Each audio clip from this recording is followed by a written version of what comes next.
Curran, I'm going to start with you because yesterday there was a report that maybe Josh McDaniels wasn't in the running anymore, and you said not so fast. And now he's flying out to Vegas to interview with the Raiders. It almost feels like this is a done deal.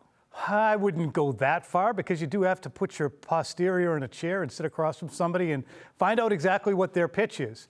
I'll leave it to Phil on Jerod Mayo, but the tandem hiring seems to be a smart way for teams to go, and Dave Ziegler has already interviewed out there. Albert can tell you more about that, but I do believe that there would be an appreciation on Josh's part, and he would look forward to having the opportunity to work alongside Dave Ziegler, so you have a package pair. The other interesting thing is the Raiders really haven't done a lot of interviewing, and Albert has had his ear to the ground on that. I'll just tell you this, Josh McDaniels as a head coaching candidate for the Las Vegas Raiders is something the Patriots fans should take seriously. Yeah, Bert, is the interest mutual? Yes. And listen, I think Josh has handled this completely different than he's handled it in past years. I think it's been communicated to teams that he would not go to. Do not put in a request for me. I don't think he wanted to go through the song and dance. I don't think he wants to go through the parade of interviewing from team to team to team. I don't think he wants to go through it. I don't think he wants to put his family through it. And what I was told a couple of weeks ago at the beginning of all of this was the way it's going to work with Josh is you'll probably hear at some point that he's interviewing somewhere. And if you hear that, he's probably going to wind up taking that job. And I don't think the timing of this is any accident either. Trenni, it's been 2 weeks since the season ended. Why do you think it took that long? I think Josh has been vetting the Raiders. I think the Raiders have been vetting Josh. And I think this is the conclusion of it. And so I'm not saying it's all over. There's still some work to be done. Mark Davis looking at Josh McDaniels looking at Mark Davis, and Dan Ventrelli, their team president, and Marcel Reese, who's helping run the organization. But the fact that they've gotten to this point tells me things are pretty far along already. You know, Phil, we've always heard that Josh McDaniels is not a second chance, right? Is sometimes the last chance as a head coach. So he's not just going to go anywhere. Is this a good spot for Josh to try again? I think it's a pretty good spot. It's not the perfect spot by any means, in my opinion. I think there are questions about ownership, quite frankly.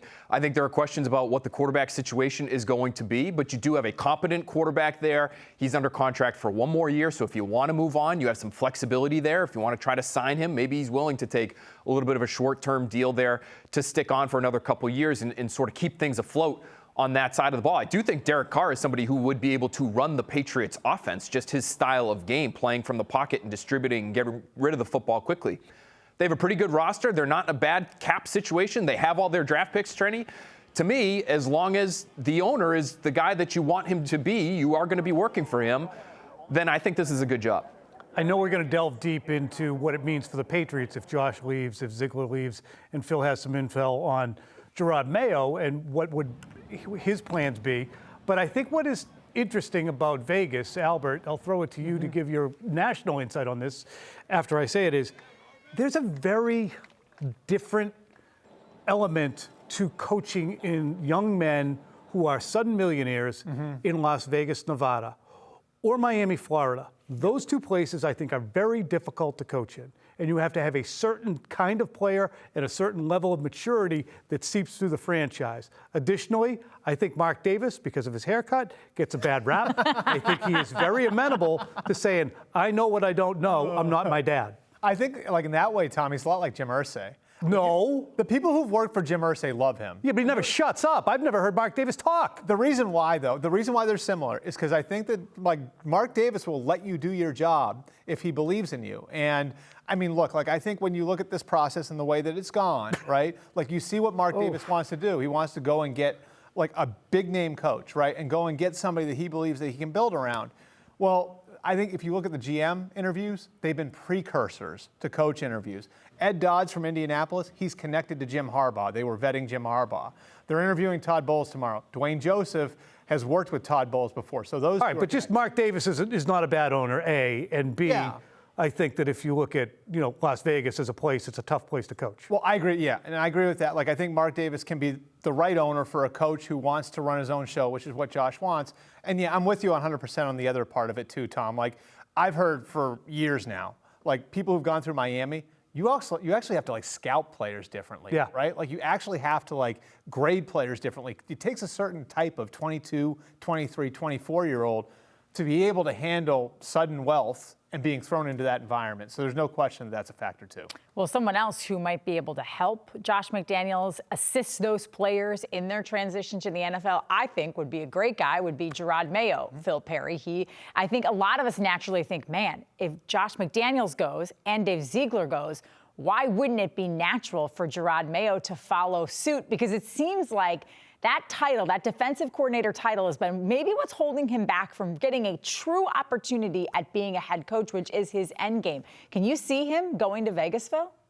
I think they'd have to blow him out of the water. I wouldn't completely rule it out, but I don't think the defensive coordinator title is the thing that's really holding him back. I think it's his relative lack of experience. I think it's the fact that he doesn't necessarily have that partnership that a lot of these people have, as Bert just mentioned. When you're looking at these front office hires across the league, who are they hiring? They're hiring people that they've been connected to. And yes, of course, Dave Ziegler is connected to Jerod Mayo and that they're working for the same club, but he's much more strongly connected to Josh McDaniels. And Jerod Mayo doesn't quite at this point in his coaching career, he's 3 years into it, have that same kind of relationship right now with anybody that's going into a general manager chair. So I think that's probably what's holding him back more than anything else. I think, from what I understand, he's doing really well in these interviews, and everybody respects him to a tremendous degree. He's already sort of getting a lot of attention as a possible head coaching candidate, and he's only been coaching for 3 years, and he doesn't have the title. So I think you'd have to do a lot to get him somewhere else to be a defensive coordinator. I think if and when he moves on, it'll be as a head coach. To do the whole thing where you're moving as a DC for 1 year, Trenni, just to move somewhere else a year later, that's a lot on a person's family, and I think that would be a strong consideration. Just one little nugget I think that can kind of tie it together to give people insight into how this whole thing's been working the last couple of weeks. Jerod Mayo and Dave Ziegler have the same agent. That agent was actually just hired by Josh McDaniels' agent's agency. So, like, the agent for Jerod Mayo and the agent for Dave Ziegler work with the agent for Josh McDaniels. So I think the framework of this has been in the works for a little while, and these guys don't even need to talk directly with one another. Things have been back-channeled here. I think people have an idea of who's going where. Well, let's get to how this is going to affect the Patriots. If, and it is still a big if, we don't know for sure, Josh McDaniels and or Dave Ziegler leave for Vegas. I think obviously, Curran, the first thing we think of is Josh McDaniels has been integral in helping Mac Jones in his first year, and everyone thought that it's so important to have that consistency at that offensive coordinator position to help Mac Jones take that next step forward in his second year in the league. So what happens to Mac Jones and the Patriots offense if Josh McDaniels goes to Vegas? Josh is such an unbelievable coach, and I think there's people who look at it and go, well, why are we seeing those 3rd and 1 dives that cost the Patriots possessions? And he is able to make chicken salad out of chicken poop so frequently with this offense, and has been really since before Tom Brady left. It will take a step back. Does that mean that it's going to forever plateau and never be what it was? No. Josh isn't the only smart mind. He's not the only person who can advance a team. But it would take a step back. Bill O'Brien has been mentioned as a guy who could conceivably come from Alabama, where he's the offensive coordinator, and come back here to New England. He's had some head coaching jobs. Would he want to be an offensive coordinator back under Bill Belichick? Mara, as far as I can tell, he's heard really nothing about that. Phil, Jerry Shaplinski, you want to bring him back? He's a guy who was around as an offensive and quarterbacks coach. So those are opportunities, but yeah, there's a void there. Dante Scarnecchia is gone, Ernie Adams is gone, Josh McDaniels is gone, Ivan Fears might be on the way out. Pay attention to all of that, folks. It makes a difference. Who fits best, Phil? I would be, if I'm Bill Belichick, if I'm the Kraft family, I would be pushing hard to get Bill O'Brien back here because he has all kinds of experience. We know he had a ton of success running a 2 tight end offense here in New England. And that's what they're trying to build, or at least what they tried to build last offseason here. So that would be the direction that I would be going. You know, there's a little bit of a relationship there between O'Brien and Mac Jones, as Bert has told us in the past. Mac Jones is the one who was teaching Bill O'Brien the Alabama offense before he took that job at Bama, because he's not running his offense there. He's running Nick Saban's offense there. I just look at some of the other candidates, whether it's Jerry Shaplinski, who is on the Joe Judge staff coaching quarterbacks in New York, or whether it's Joe Judge himself.